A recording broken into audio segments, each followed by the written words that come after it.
கடாயன் கருணை படம் வந்து சுரேஷ் சங்கையா முதல்ல எனக்கு தான் கதை சொன்னார் அந்த படத்தை. அப்போ நாம் கொஞ்சம் பயந்தோம், ஏன்னா சரி நம்ம காமெடினா போயிட்டுருக்கோம் அதில் அப்படின்னு. ஆனால் நல்ல கதை அப்படின்னு.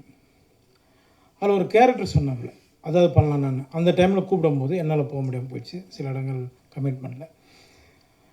அது ட்ராப் ஆனதுனால நான் அதில் நடிக்க முடியாதனால ஒரு வேளை சுரேஷ் சங்கையா என்னை வச்சு ஹீரோவை பண்ணணும்னு முடிவு பண்ணது எனக்கு வந்து பெரிய பாக்கியம் நினைக்கிறேன். ரொம்ப லைவான டைரக்டர். நான் மணிகண்டன் சார் அப்பப்போ சொல்லுவார், காக்கா மூட்டை டைரக்டர் அப்பப்போ சொல்லுவார், அவன்கிட்ட நிறைய விஷயம் லைவாக நிறைய சொல்லுவான் விவேக் பாபு அப்படின்னாப்புல. கடைசியாக நாங்கள் ஷூட்டிங் பண்ணிகிட்டு இருக்கும்போது ஒரு முறை எல்லாம் இந்த ஆர்டிஸ்ட்டுங்க நிறைய ஆர்டிஸ்ட்டுங்க எல்லாரையும் வந்து உட்கார வச்சு டிராக்டர்லேருந்து தள்ளிட்டு இருக்கான். நான் அப்போ சும்மா ஜென்ரலாக பேசிட்டுருவேன், என்னப்பா பண்ணிகிட்ருக்கான்னு பார்த்தா டிராக்டர்லேருந்து எல்லோரும் கீழே வந்துட்டான். ஏய் என்னடா பண்ணிகிட்ருக்க, லைவாக இருந்தால் தான் நான் சூப்பராக இருக்கும் அப்படின்னா, அதுக்காக என்னடா எல்லோரும் கீழே மண்ணு கொட்டுற மாதிரி கொட்டிகிட்டு இருக்கேன் அப்படின்னு.